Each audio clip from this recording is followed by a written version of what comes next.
Good morning, and welcome to another episode of A Conversation with Father Orsi. I'm BC Cloutier, and this is Father Michael Orsi. How are you this morning, Father? Marvelous. Glad to hear it. It's another day, and we have another subject to discuss this morning, starting with, if I may, a quote from George Orwell. Oh, George Orwell. Orwell said, "The most effective way to destroy people is to deny and obliterate their understanding of history." Isn't that what's happening in our schools today, Father? Yeah, unfortunately, what's happening is that they are rewriting history. Our kids are being taught that America is evil. Yeah. And that's just not right. Yeah. I'm sure that, you've heard about the 1619 baloney. It's baloney. Folks, I'm talking to you straight. 1619 project. I call it 1619 baloney. And of course, the thesis is that that's when America got started because it was built on slavery. And the woman who wrote the 1619 baloney worked for the New York Times, and everybody knew it was phony. So what do you do when something is phony? In the old days, you would say, that's poor scholarship. That's a lie. That cannot be taught. Today is, we create our own truth. And all she is doing is creating her own truth. And then that truth is supposed to be the new guide for America. And America then is seen as an evil place. And unfortunately, if you have young people listening to this and learning this, they begin to see America as an evil country that either needs to be destroyed, changed, or to become part of a new world order. It's the big lie. Yes. If you say it enough times, people begin to believe it. Exactly. And how would a child know any different? Right. They wouldn't know any differently because why? That's what they learned in school. And unfortunately, when I was young, my parents would always be able to say, well, that's not true. Today, after a couple of generations of being, and this is indoctrination, this is cultural indoctrination, parents themselves have been taught this or have been culturally bullied into proclaiming this. And so our young people today, they are really ignorant. They are ignorant, and the attempt is then to change reality. It's a sad thing, but it was said, Santayana said, if we forget our history, we are doomed to repeat it. And to forget our history is to actually destroy what America is all about. And when we say we're doomed to repeat it is we'll be making the same mistakes over and over and over again. America, like Rome, wasn't built in a day. And certainly we have wonderful foundational documents, the Declaration, the Constitution, wonderful documents. But we weren't perfect at our inception either. Things happen, and we have to make corrections along the way. Have we made mistakes? Sure, we made mistakes. For instance, slavery was a terrible, terrible mistake. However, when we look at slavery, we say to ourselves, well, was that the best that the founders could do in 1789 with the Declaration, with the Constitution? Was that the best they could do? The compromise to allow the slave states into the Union. And I suppose from what we read, it was the best that they could do at the time. But their best wasn't good enough. And so then it had to be corrected. Unfortunately, it had to be corrected by a civil war. But, we, like any organism, we have to continually perfect ourselves to make ourselves better without giving up our identity. And this project of forgetting our history or rewriting our history, it is detrimental to the organism. It's like saying, well, you're not a human being anymore. you're not a man anymore. Well, I guess we can't say that either anymore because some people are, they're girls and they think they're men. We have some men who think they're girls. So you see, again, that's part of that whole thing about, just rewriting the script, the narrative, as they say, as to who we are, what we want to be, and where we are going. It's extremely dangerous. I wonder if we aren't, and I don't mean to be alarmist by any stretch of the imagination, but I wonder if we aren't headed toward another civil war. There's a lot of strife in this country, and the division is just, the chasm is enormous. Yeah, it's growing and growing. Of course, we see it with the red states and the blue states, and even if we watch some of the debates that take place in Congress, we can see a tremendous, a chasm, a gap. They're no longer talking to each other about some, things that we hold in common, but they're talking at each other. There's no, how can I say it? There's no attempt to build bridges anymore. And yes, can we conceivably go into a civil war? Yes, but, and I'm going to put this but, would it be actual fighting with guns and whatever and cannons? No, I don't see that. But do we have a division in the country where half the country might say, we want to split off and go the other way? And could the other side say, good riddance, go wherever you want to go? And I think that that's where we are right now. In other words, we always hear the people talk about California. And people say, good, let them go. Right. Who needs them, And I think that's what a lot of people are thinking today on both sides. Who needs Florida? Who needs California? Who needs New York State? And I think that is detrimental because in many ways, a country, folks, we have to be on the same page on certain issues. All right? We just had some Supreme Court rulings, okay? They were 6-3 rulings, had to do with freedom of speech, had to do with affirmative action. Yeah. And they were 6-3 decisions. And, in my opinion, they were very, very good decisions, excellent decisions. The problem is that the people who disagree with the decisions are saying, we don't accept it. Right, the court is illegitimate. Yeah. Yes. Yeah. So what do you want to do now? Well, let's pack the court. You see, and when you begin to have that attitude, once again, people are not on the same page anymore. There's not that cohesiveness built upon the documents we mentioned a little while ago, Declaration of Independence, the Constitution. But what else? We have lost a united government. We've lost the united government. And, there's a great hostility toward the Senate, Congress, President condemning the Supreme Court. I mean, folks, it's inconceivable to me that a president should be condemning the Supreme Court. It's inconceivable because that's one of the legitimate branches of government that has to be respected. We'll be back right after this. Action for Life is proud to sponsor a conversation with Father Orsi. Action for Life is an all-volunteer, pro-life, interfaith ministry that's focused on the sanctity of life from conception to natural death. In addition to sponsoring this TV program, Action for Life provides financial support and life assistance to any woman who wishes to carry her baby to term in anticipation of an adoption. Action for Life also provides financial assistance to a variety of pro-life organizations, including maternity homes, pregnancy resource centers, anti-human trafficking agencies, and sidewalk advocates, but to name a few. Please consider making a donation so that we can continue in the fight to save preborn babies. You can donate online at actionforlife.org.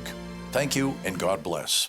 Hey gang, I know a lot of you sometimes can't watch all of our episodes of Action for Life. However, we have a solution for that. All you have to do is go to YouTube and search for Action for Life Florida. And you can catch up on all the shows, and guess what? Extra added bonus, you get to hear my weekly homily. So, YouTube and you make a fine couple.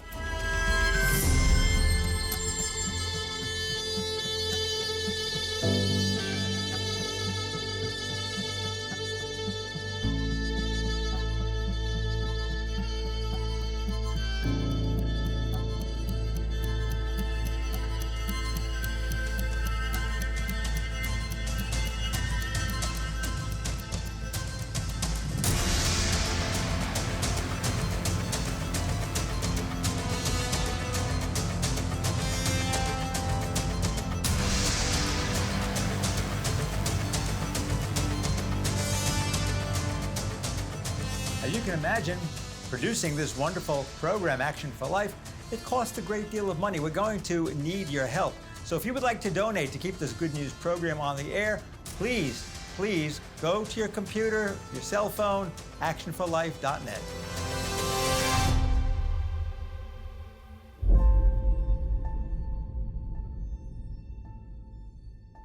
Welcome back to A Conversation with Father Orsi. I'm B.C. Cloutier, and this is Father Michael Orsi. Father, there's a word that I think doesn't come up enough but should, and that word is apathy. There are too many people in this country, in my opinion, who think that someone else will take care of this issue. Mm-hmm. And we see it in elections.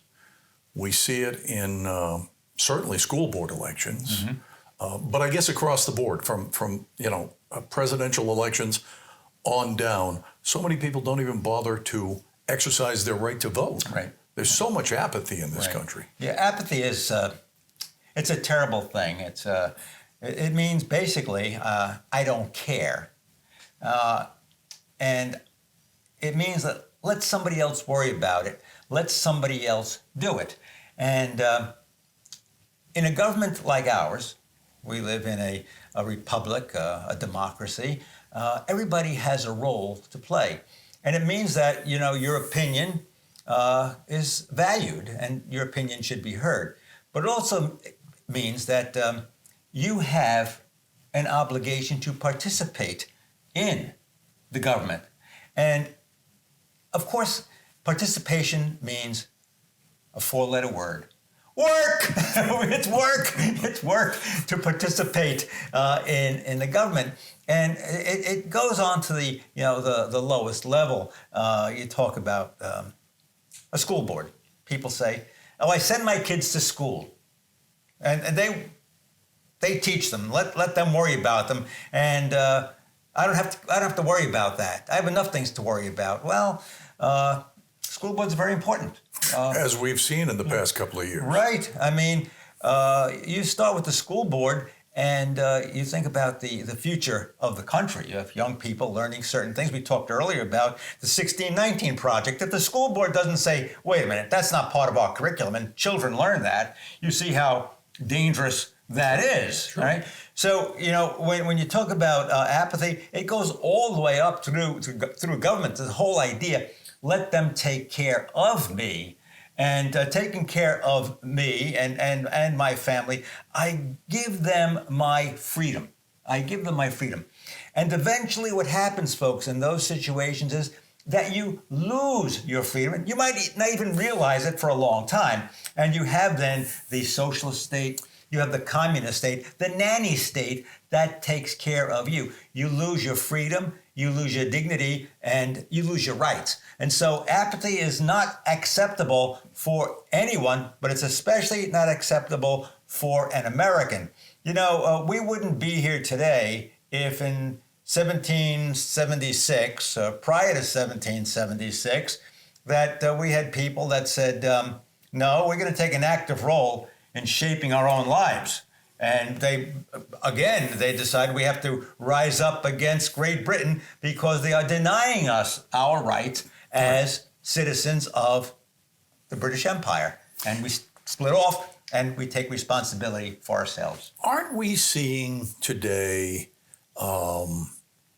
apathy being bred into society by the progressives? There are too many people that I run into, Father, who say, what are you going to do? Or, I can't do anything about it. Yeah. And so the elites are getting their way by just grinding down on everyone. Grinding down and throwing little prizes out to the peons. Okay, Marie Antoinette, feed them cake, give them cake, whatever Same it might thing. be. It's the same thing. Right. Give them a student loan. Right, exactly. Yeah. Or, just entertain them. I mean, the Romans had the circus. Just entertain them. Keep them quiet. Throw them some peanuts, put a show on, and just keep them quiet. And when I say to put a show on, the show might not be simply entertainment, but the show might be something that the the media catches on to and begins to lull people into a certain kind of apathy, becoming more and more lackadaisical, trusting some people that can't be trusted. Yeah, it is extremely dangerous.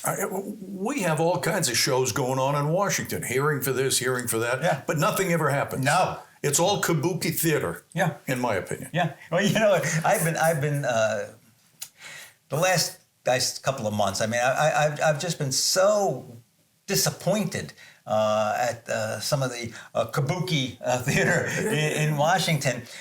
First of all, you recall that somebody leaked the Dodd decision earlier from the Supreme Court, that Dodd decision overturning Roe v. Wade, and there were a lot of people very, very upset about it. Now, still can't figure out who. That's what I'm saying. I mean, there's only, I think, about 46 people that could have had access to that document that was leaked. And what? With the greatest system in the world for discovering who did what and who said what, CIA, Justice Department, NSA. FBI, you can't find out who leaked that document. You can't find out who left the cocaine in the White House either. Well, ludicrous. Let's go back on the cocaine deal, all right? I mean, the White House is like, West Wing. It's tight as a drum for security, right? And so if we try to even narrow it down, it comes to us just a certain few people. But everything is now politically motivated, politically charged, and we can't even just trust our own Justice Department, CIA, FBI. We can't find who did it. I mean, we could get the DNA off a paint chip, and now we can't find who put the cocaine in the White House. That's just not believable. Yeah, well, I tell you, I found out who it is. I know who it is. It's Putin.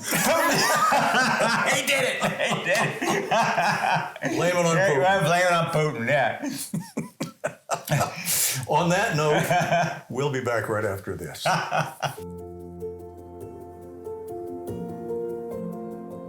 Ladies and gentlemen, you've always heard about Abraham Lincoln saying that America is the last best hope of the world. Keep that in mind. A lot of us these days do not appreciate our country or are letting ourselves fall short of what America is supposed to be and what America can be. We live in a society today which does not hold the same values that our founders had and what Abraham Lincoln held so dearly. Go back on history, see what they said, and to know who we are. Pass that on to your children. It is a matter of salvation, saving our country, and sometimes even means saving our souls, because America is a light to the world. Let us continue to pray for our country and to vote for those people who hold in their minds and hearts the vision of our founders, of Abraham Lincoln, and of Ronald Reagan. Welcome back to A Conversation with Father Orsi. I'm B.C. Cloutier. Father, we briefly touched on apathy, and I fear that there is too much apathy in this country regarding the way our students are taught. And I blame that, as do a lot of people, on the teachers union. How do we break that log jam? Okay, first of all, parents have to know what their children are being taught. We talked earlier about the 1619 Project Bologna, or Bologna Project, whatever you prefer, folks. But also, they learn what's called critical race theory. And of course, critical race theory is a very divisive exercise in learning. Why? Because it pits one group against another group. And it really is something that is destructive. It's destructive for the students that are learning this, because what happens is they see everybody who is in any way different as being a threat to them. And so what critical race theory then does is to, how can I put this in a gentle way? It kind of lowers the standards everybody is the same and there are no differences. And the fact of the matter is, everybody is not the same. Everybody does not have the same racial background. Everybody has different gifts. They have different talents. They come from different parts of the world, whatever the case may be. Those differences, instead of being played down, those differences have to be respected. And we just cannot give over to the teachers union because they have tremendous control over the teachers. Yeah. If they want their jobs. Sure. And they also have tremendous control over the political system. Well, because they donate, Right. gobs of money. Right. Gobs and gobs of money. And that's why the school system, public school, I like to call them the government schools, the unions are so protective that they don't want school choice where people can make a decision as to where I want my child They to don't be. even want charter schools. That's right. That's right. Because it takes money out of the government school. And of course, then the teachers and the teachers' unions begin to lose the control that they have over the students. But they also have control over the rest of society. As I said earlier, these students become the future leaders of society. But they also begin to have some control over their parents because the parents really, if they do know what's going on, they sometimes buy right into the same thing. And of course, all of it is geared toward a particular, how should I say this, a very liberal mindset. Mm-hmm. And with this very liberal mindset, what do you have then? In a generation or two generations, you have people who are now the voters and the politicians taking over. And so you no longer have the give and take that is necessary for a good democratic society where people can express their opinions, where people have different kinds of knowledge and knowledge skills instead of using racial politics. And the racial politics, what that does also is it causes a breakdown in society. If people can't learn to speak to each other, to appreciate each other for who they are, what their differences are, what their backgrounds are, what their talents and all those other things that go into a good culture, then all of a sudden you have a society that can't work together anymore. And it leads to its downfall. We're teaching critical race theory. I'm not convinced, though, that we're teaching critical thinking. That's out the window. That these kids should be taught and should learn to think for themselves, right, to develop an attitude and beliefs based upon what they learn and based upon their own research. Well, BC, what happens today when somebody states something differently than the popular doctrine? Okay, they get canceled. They get canceled. A little boy went to school. I think it was someplace in the northeast, maybe Massachusetts, folks. I think it was Massachusetts, and he had on his shirt there are only two genders, and he got thrown out of school. Now, how crazy is that? Right. But if somebody else went in and said something like, boys can be girls and girls can be boys, let's be fair, well, that's okay. Right. So you see, the critical thinking is thrown out the window, and critical race theory simply says, we'll tell you what is acceptable, what's not acceptable, and if you have an unpopular opinion, well, you get canceled. You get thrown out of school too these days. Unbelievable. But the two examples you just cited are both First Amendment issues. Right? The freedom of expression. And yet, somehow, school administrators are able to apply the theory of the First Amendment to one and not the other. Yeah. It just astounds me that these things are being accepted by parents. Yeah, well, many parents don't know what is being taught in Fair school. enough. We talked earlier about, apathy.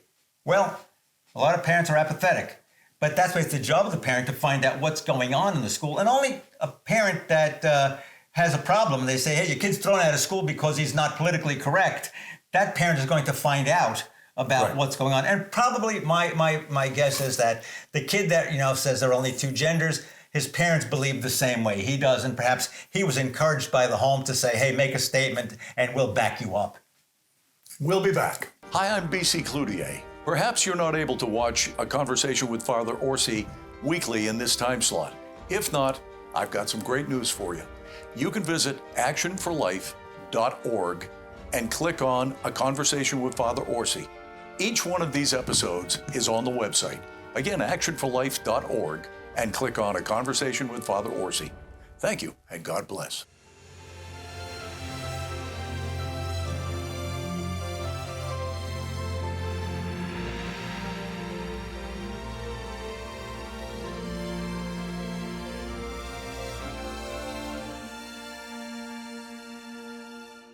Welcome back to A Conversation with Father Orsi. I'm BC Cloutier. Father, final thoughts. Final thoughts. Hey, look, gang, the educational system is pretty messed up, all right? If you have freedom of choice in education in your state, take advantage of it. If you don't, get your kids some old textbooks, history textbooks, and read the real history of the United States. Not every old textbook is perfect, but at least they'll give you the basic foundation of who we are, where we came from, and what is expected of an American citizen. We talked about apathy. Don't fall into that trap. I'll tell you, Big Brother is out there delighted that you are leaving the field wide open for Big Brother to teach your little boy or your little girl what's right and what's wrong. You're the teachers. You decide what you're going to teach your child, right and wrong. We hope it's based on scripture. We hope it's based on manners. We hope that it's based on the teachings that we find in our founding documents. That's your job. And it's your job to get involved in the schools. Know who's on the school board, know what the teachers are teaching in the classroom. And if you do not do that, then you are responsible for the loss of your child, mentally, maybe physically, certainly spiritually, but you are also going to be responsible ultimately for the loss of America. Join us again next week for another edition of A Conversation with Father Orsi. Thanks for joining us. Have a great week, and God bless.